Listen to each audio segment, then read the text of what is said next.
le balado sur les pervers narcissiques était tellement bon, Christine, qu'on ne peut pas laisser partir Geneviève comme ça. Il faut qu'on parle de l'anxiété. Anxiété. Oui.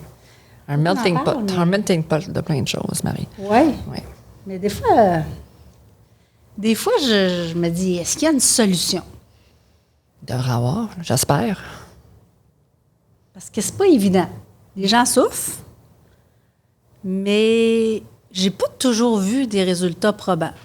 Geneviève, qu'est-ce que tu en penses?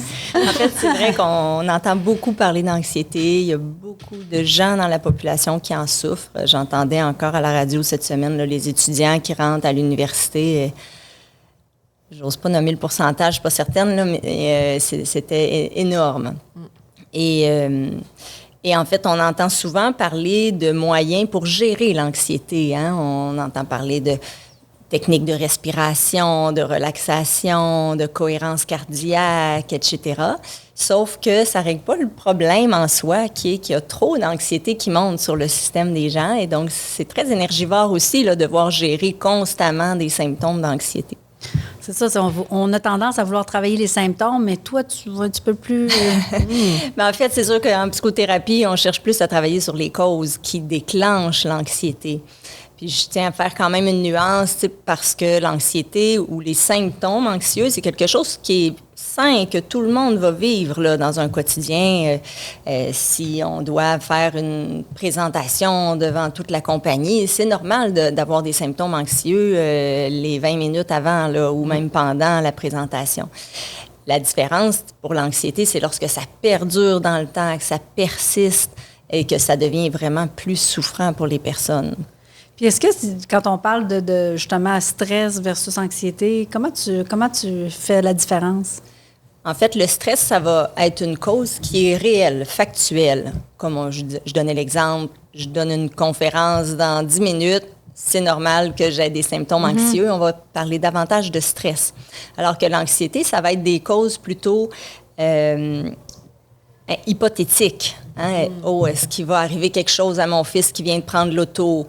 Est-ce que j'ai dit quelque chose qui va avoir fâché telle personne là, lors de notre dernier souper? Donc, on va retrouver beaucoup d'anxiété quand les gens sont dans des pensées du passé ou dans des pensées futures.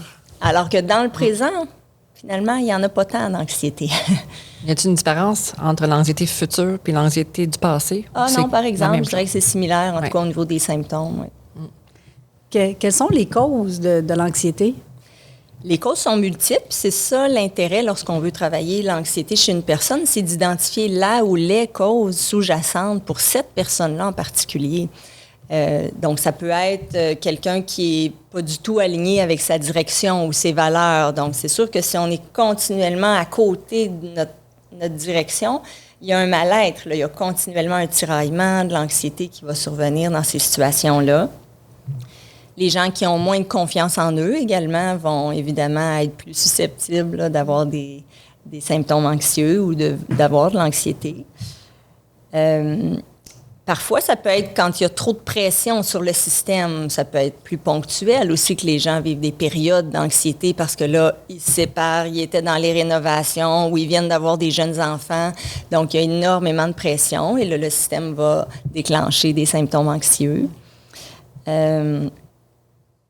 On faisait lien avec les pervers narcissiques ou un environnement de travail malsain, hein, quelqu'un qui est soumis longtemps dans des environnements ou des relations dysfonctionnelles, malsaines, ça pourrait être également des déclencheurs d'anxiété.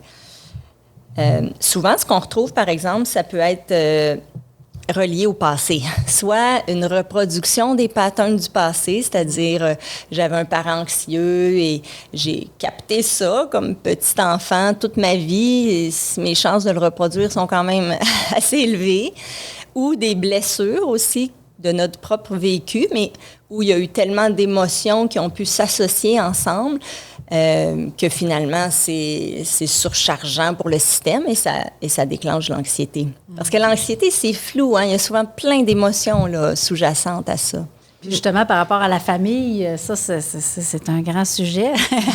Comment est-ce que tu l'abordes en thérapie? Vous voulez dire si le sujet est dans une famille où il y a eu des parents anxieux? Je vais recommencer. Oui, vas-y. Justement, quand tu parles de famille, quand on a une famille anxieuse, comment est-ce qu'on décortique tout ça pour justement se sortir de l'anxiété? Oui, il faut réussir à faire les liens. Puis les liens, ça se connecte en psychothérapie, dans le retour, là, dans ces situations-là, mais vraiment dans le ressenti. Là. C'est pas un travail rationnel, hein, je l'ai pas précisé tout à l'heure, mais on n'est pas à travailler sur le cerveau gauche, là, qui est rationnel avec des moyens. On est vraiment dans le cerveau droit, dans le ressenti, dans l'émotionnel, dans l'intuitif. Et on veut reconnecter ça pour que la personne puisse ressentir comment que cette anxiété-là, elle le porte de son passé, elle le porte d'un parent qui a pu être anxieux et pouvoir faire des choix différents aussi maintenant qu'elle est adulte, maintenant qu'elle a de l'emprise sur sa vie. Puis des outils supplémentaires. Mm-hmm. Est-ce que l'anxiété, est-ce qu'il y a toujours des symptômes physiques associés à l'anxiété? Je dirais que le symptôme que j'entends toujours, c'est la boule dans le ventre. Ça, c'est le plus apparent. Mais après, quand on se met vraiment à travailler, à les observer, ces sensations-là, il va y avoir des nuances. Il y en a que ça leur bloque dans la gorge, ils n'arrivent plus à parler, même à déglutir.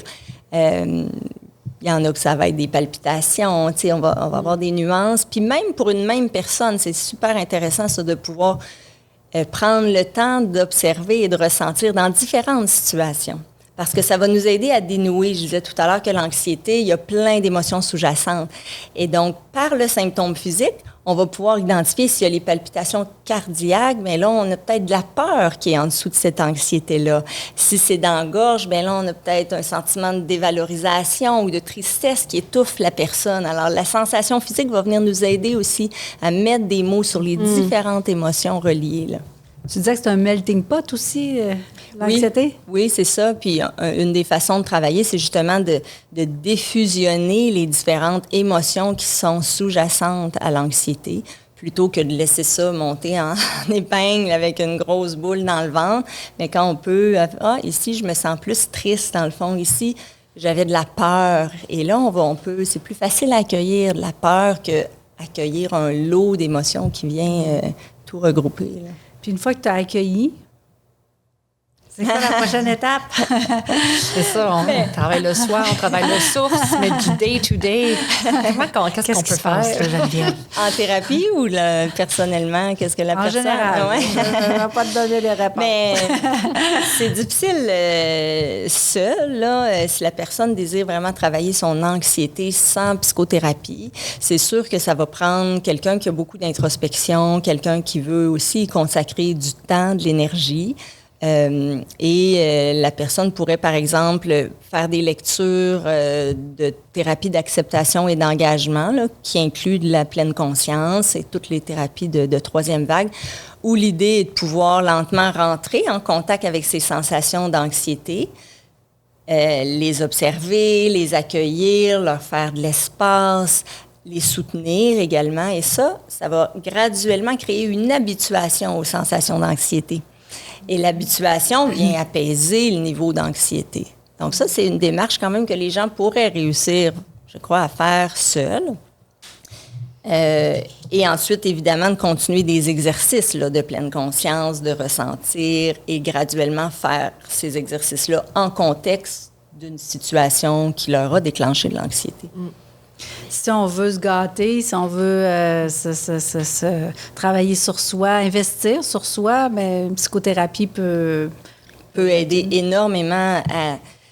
Vous n'avez pas idée à quel point on peut atténuer quand même le niveau le seuil de déclencheur de l'anxiété, là. C'est surprenant. Donc, tu as souvent vu dans ta pratique là, des résultats qui sont positifs, là. Oui, puis les gens ne savent pas trop nécessairement ce qui s'est passé en thérapie, mais ils disent je faisais de l'anxiété quand je suis arrivée, puis là, j'en fais plus vraiment ou j'en fais très peu. Et donc, ça transforme les vies de pouvoir se libérer de cette souffrance-là. Puis Geneviève, ce serait quoi les prochaines étapes si, disons, que je ne fais pas de psychothérapie? Est-ce qu'il y a des outils qui peuvent être utilisés éventuellement? On est justement en train de travailler à développer un programme en ligne, justement, de traitement de l'anxiété, en essayant d'évaluer de façon individuelle les clients qui viendraient sur l'application, sur le programme, pour pouvoir créer différents... on peut te surprendre. Vas-y, tu peux prendre 5, 6 ou 10 prises, si tu veux. Je suis en train de développer un traitement en ligne pour... non, pas traitement.